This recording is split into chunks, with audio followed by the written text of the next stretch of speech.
कोई 70-80 आदमी को तो भी इनाम और सर्टिफिकेट अभी दरबार में भी दिए हैं। सज़ा भी आपको पता है, पुलिस में जब किसी कोई आदमी अगर कोई गलती करता है तो उसको सज़ा दी जाती है, और हम मद्देनज़र ये रखते हैं कि मकसद इस्लाह है।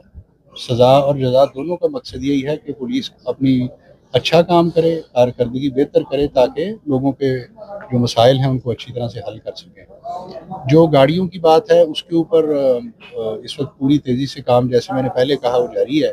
कि पिछले साल भी काफ़ी गाड़ियाँ आई और वो अभी आप देख सकते हैं कि वो मिली हुई हैं। अब हम इस साल उनकी मज़ीद कुछ ले रहे हैं, और साथ उनके अंदर जो हमारी थानों की जैसे गश्त की गाड़ियाँ हैं, तो उसके अंदर साइड पे हमने उसको साइड आर्मरिंग कहते हैं, वो भी 100 के करीब गाड़ियों की इस साल हमने करवाई है।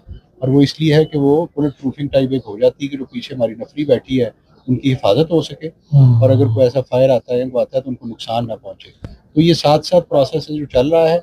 अभी इस दफ़ा मज़ीद और गाड़ियाँ इसी तरह साइड आर्मरिंग और बुलेट प्रूफिंग के लिए भी भिजवा रहे हैं, ताकि अगर कोई ऐसा किसी जगह खुदा न खास्ता को हमला हो तो वो नुकसान ना पहुँचे। तो ये पूरा प्रोसेस हर वक्त चल रहा है।